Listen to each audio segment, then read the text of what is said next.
Have you ever felt like no matter how much you give, prove, or express your love, it still doesn't awaken the response you long for from your twin flame? Have you questioned if your devotion is invisible, if your energy is somehow not enough, or if your silence means you've lost your chance? Maybe you've done everything you thought would bring union closer, only to watch them pull farther away. If this sounds familiar, you're not alone. Many on the twin flame path reach a breaking point where effort feels hollow and chasing only deepens the ache. In today's video, we will uncover the turning point that shifts the entire dynamic of your twin flame journey, when the divine feminine no longer performs love, but becomes it. We'll explore how embodying presence instead of pursuing approval creates an energetic shift so powerful that the divine masculine can't ignore it. You'll learn why your stillness is more magnetic than your striving, and how true union begins the moment you stop reaching and start radiating. This isn't about tactics, it's about transformation. By the end of this video, you'll realize that the key to divine union was never outside of you. You'll understand how your energy becomes the invitation that calls your counterpart home, not through force, but through frequency. This video will guide you back to your center, help you reclaim your power, and inspire you to stop chasing and start becoming. Because once you return to the wholeness of who you truly are, your very presence begins to do the work. Watch until the end, and you won't just understand the shift, you'll become it. Section 1. The moment the frequency changes. He didn't stay because of your physical beauty. It wasn't the softness of your voice or the intelligence of your words that tethered him. Those things may have caught his attention, but they did not anchor his soul. What held him, what kept echoing in his mind long after he walked away, was something far more mysterious. Your energy. A subtle but undeniable pull that he couldn't logically explain. And here's the truth. That pull didn't come from your striving, from trying to impress him, or from performing the idea of love. It wasn't born from chasing or proving your worth. That magnetic force only appeared the moment you let go. Letting go didn't mean giving up. It meant surrendering the grip you had on the outcome. It meant releasing the fear that if you stopped trying, you would lose him forever. It meant stepping back into your own energy field and recognizing that your power never came from what you could give him. It came from who you already were. The day you stopped searching for validation in his gaze was the day your frequency shifted. You chose yourself, not from bitterness or pride, but from a deep remembrance that you were already whole. You stopped placing your worth in his hands and instead held it close to your own heart. And that shift, that quiet, holy decision to honor your own presence, it changed everything. Because when the need to be chosen dissolves, your energy no longer grasps, it glows.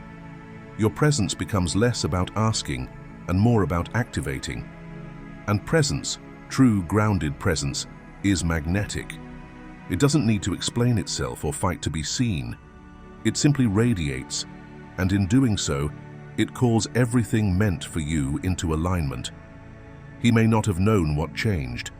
He might still struggle to find the words to describe why he feels so drawn to you now. But his soul knows. Because the moment you stopped performing love and started being it, something ancient awakened in him. Something sacred stirred. That is the moment the frequency changes, and once it does, nothing can ever return to the way it was. Before we dive into the next chapter of this journey, pause for a heartbeat and notice what just stirred inside you. Have you ever felt that subtle click? The instant when striving dissolved and your presence began to shine on its own. Take a moment to breathe into that memory, or the possibility of it, and let its truth settle. I'd love to hear your story. Share in the comments how letting go has shifted your own connections, or simply type, "My presence is magnetic," to anchor the affirmation in your energy field. Your reflection not only deepens your transformation, it inspires everyone walking this path alongside you. Section 2. The language of energy. There is an unspoken communion that precedes every word, and the divine masculine is wired to hear it. Long before his conscious mind can translate what is happening, some ancient tuning fork inside him vibrates to the frequency you emit. Picture him standing at the edge of an ocean he cannot name. The tides of your energy roll toward him, and his entire being responds, even when he has no language for the pull. When your aura quivers with anxious anticipation, checking the phone, replaying the last conversation, wondering what more you can do, the signal lands like a sudden wave crashing against his shoreline. He feels rushed, cornered, shoved toward a destination for which he has not yet charted a map. In his body, it registers as pressure. In his heart, as a subtle agitation, whispering retreat. If your field grows heavy with waiting, those long, silent hours in which love is measured by absence rather than presence, he absorbs the weight as guilt. It is as though invisible hands place a stone in his chest and murmur, "You are responsible for her emptiness." Even from miles away, he senses the burden and instinctively seeks escape from what feels like an unearned sentence. And when your energy sets out to convince, every text a quiet argument for why he should feel what you feel, every social media post a coded plea for recognition, he meets an inner wall. Persuasion, no matter how lovingly wrapped, carries the signature of fear, and fear always triggers his resistance. The harder the lesson presses, the more firmly he digs in his heels, determined to protect the fragile frontier of his freedom. Yet everything changes the moment you ground yourself in sovereign stillness. When you choose, truly choose, to be whole without him, your aura stops broadcasting need and begins radiating truth. The shift is almost imperceptible to the mind, but unmistakable to the soul. Your frequency settles like calm honey, warm and irresistibly magnetic. He feels it at once. Something inside him exhales.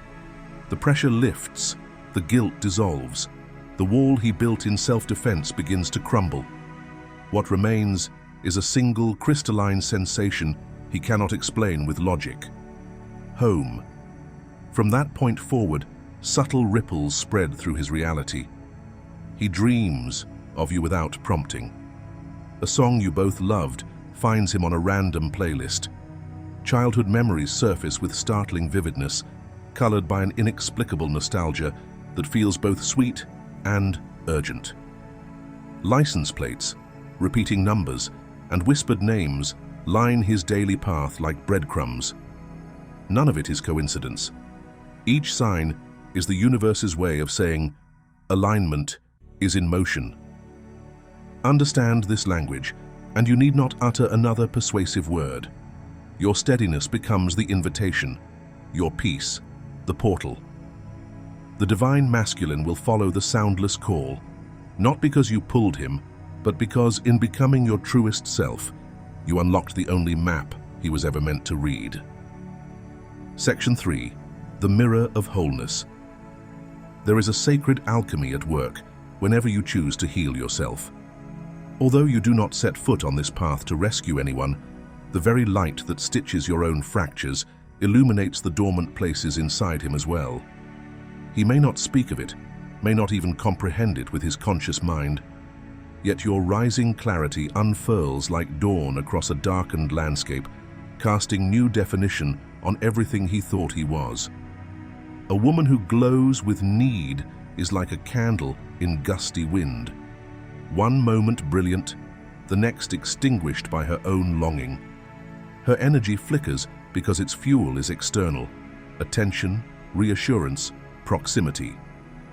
The divine masculine senses that instability at once.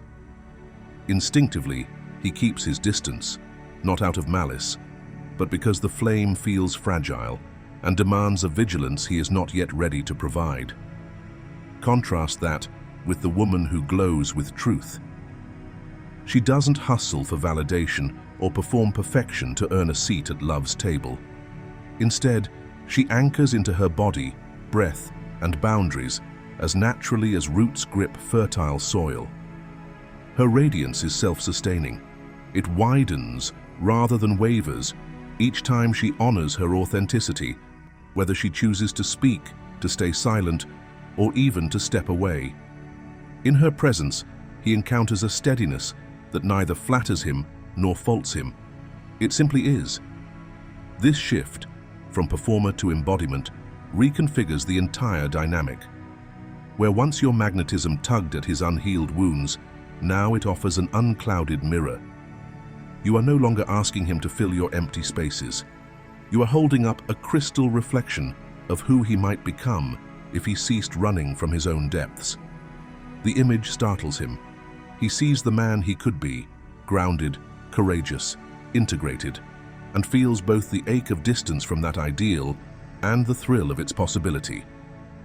Do not underestimate the quiet revolution set in motion by your boundaries, your silence, your peaceful absence when such choices honor your growth.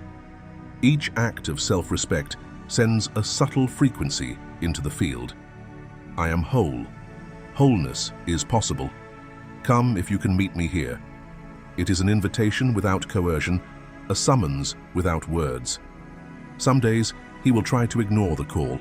Still, the mirror remains, steady and luminous, waiting for the moment he dares to gaze fully into it. In this way, your healing is never merely your own. It ripples outward, dissolving illusions, awakening potentials, and rewriting the very script of your connection. You did not rescue him. You remembered yourself. And in that remembrance, you handed him the map he misplaced long ago, the one that leads not only back to you, but back to the truest version of himself. Imagine a woman named Alina, who spent years believing that if she could just love harder, be more patient, or stay endlessly available, her divine masculine would finally awaken and choose her. She read every sign, waited for every reply, and shaped her identity around being enough for him. But nothing shifted, because her energy was still rooted in need, in proving, in performing. One day, exhausted and hollow, Alina chose a different path. She stopped chasing and started healing. She returned to the passions she had abandoned, set boundaries she once feared would push him away, and surrounded herself with people who reflected her worth, not her wounds. Slowly, something miraculous unfolded. She no longer radiated a cry for rescue. She radiated self-respect, authenticity, and peace. Without warning, he began to reach out, not because she begged, but because he felt the shift. Her new energy didn't chase him, it challenged him.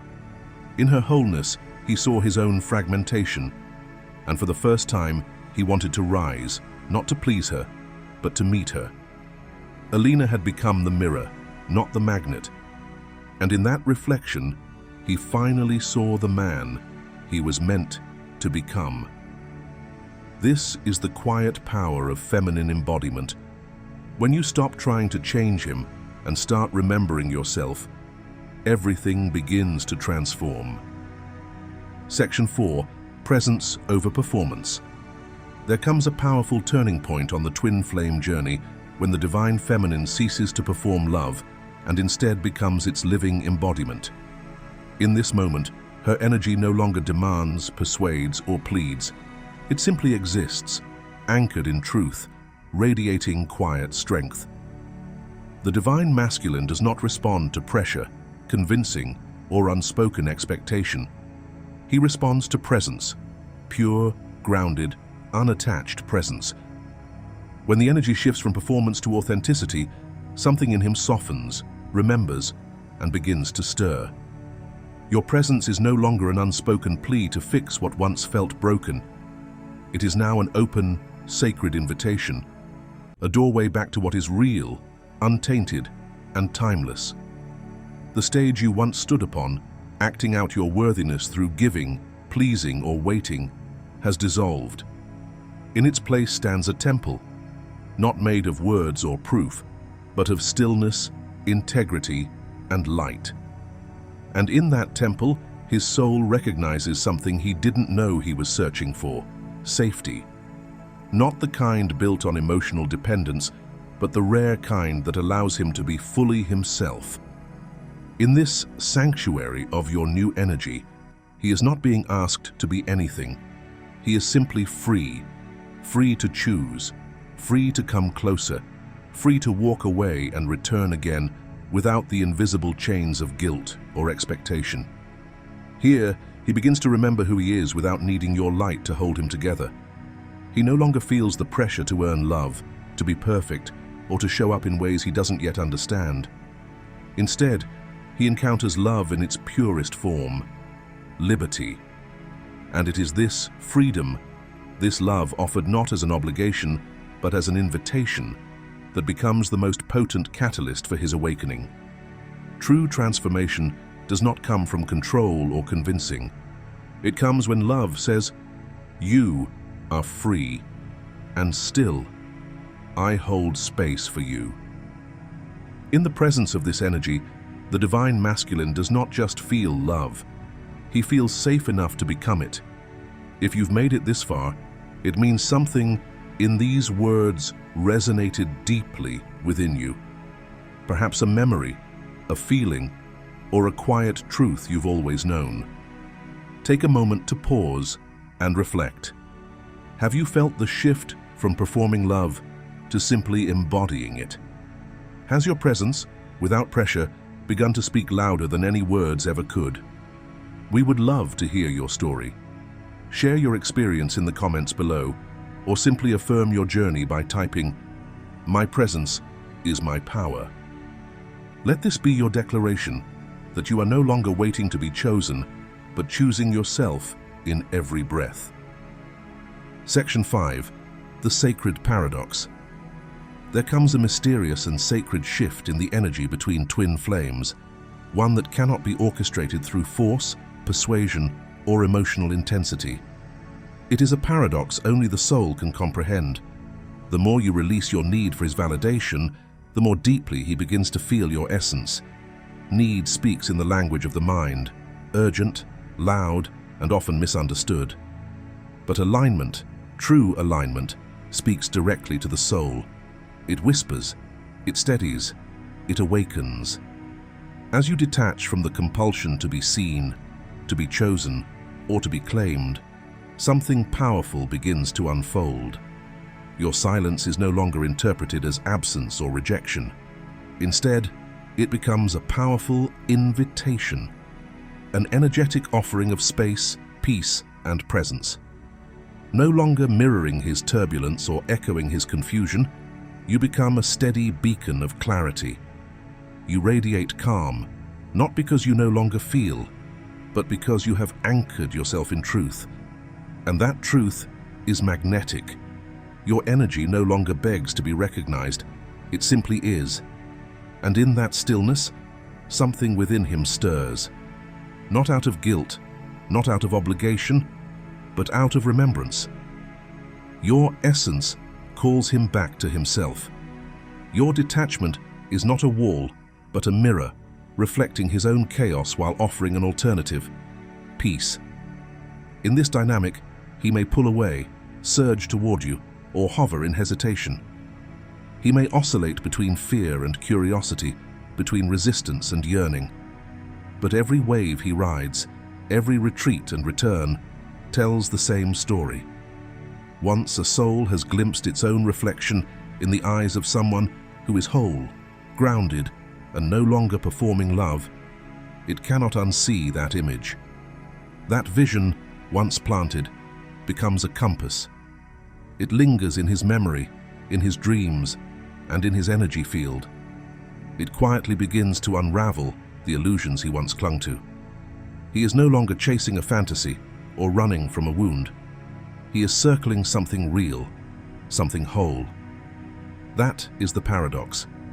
Your absence from the chase becomes the very presence that calls him home. Your refusal to play the old energetic games is what invites a new story to unfold, one rooted in freedom, not fear. When you stop needing to be chosen, you become irresistible, because now you are not seeking love, you are embodying it. And love, when embodied, becomes the most undeniable force in the universe. Section 6. Union begins within you. Union is not the reward for perfectly timed messages, aligned schedules, or romantic declarations. It is not sealed through effort, manipulation, or a checklist of spiritual milestones. True union, sacred, lasting, and divinely orchestrated, begins within one soul long before it can manifest between two. It is born the moment you choose to embody unconditional love, not to attract, not to prove, not to convince, but simply because love is who you are at your core. This shift is radical. It is no longer about using alignment as a silent strategy to bring him back. It's about choosing alignment for your own peace, your own truth, your own healing. And in that sovereign choice, something far greater begins to unfold. You are no longer negotiating love by offering conditions. You are no longer tying your worth to his return. You are standing in a new vibration, one that is magnetic, authentic, and whole. From this space, the entire dynamic transforms. He no longer feels the pressure to meet expectations or perform a role. Instead, he feels an invitation, an open, sacred space where he is free to show up as his true self, not because you require it, but because the frequency now calls for nothing less. He is not being asked to complete you. He is being offered the mirror of wholeness that reflects who he is beneath all the masks. And once that mirror is raised, once the seed of authentic love is planted, nothing can truly erase what has been seen and felt. The soul remembers. The bond begins to rewire itself at the energetic level, not through words, but through presence. This is where real transformation begins. This is where union is seeded, not in a shared bed or on a marked calendar, but in the sacred soil of one awakened heart choosing love without condition. This is your power, to anchor love so fully within yourself that it sets the tone for every connection that follows. You don't chase union, you become it. And in becoming it, you become the catalyst that shifts everything, not by force, but by frequency. And frequency, once tuned to truth, can never be unheard. Beloved soul, pause and breathe in the quiet radiance you have cultivated. This pilgrimage was never about coaxing the divine masculine to awaken on your timetable. It was always an invitation for you to recall the unbreakable brilliance already woven into your being. With every step you took back toward your own center, choosing steady presence over anxious performance, choosing to rest in alignment rather than cling to attachment, you became the lighthouse that makes further slumber impossible. Now the field is set. Whether he arrives at your door tomorrow, lingers on the edge of your orbit in silent awe, or charts a slower spiral back to truth, the energetic blueprint cannot be erased. You stand as living evidence that union is not something to be chased, but something to be embodied. Your authenticity sounds like a bell in the unseen realms, calling every dormant part of him, and of this world, toward remembrance. So keep tending the flame of your own wholeness. Let each sunrise find you anchored in self-honor, and let each sunset witness you releasing what no longer resonates. Watch how life rearranges itself around the frequency you now emit. Watch how love, no longer a performance, becomes a natural atmosphere in which others can finally breathe. If these words stirred recognition in your heart, seal the lesson by declaring it in the comments. Type, "My light remembers itself," and allow that simple affirmation to echo through the collective field we share. Then, share this video with a fellow traveler who could use the reminder, and let's amplify a ripple of conscious reunion across the planet. Your very existence is the sermon. Your alignment is the altar. Your remembered light is the proof that love, when whole, needs no persuading. Keep shining. Everything else will follow.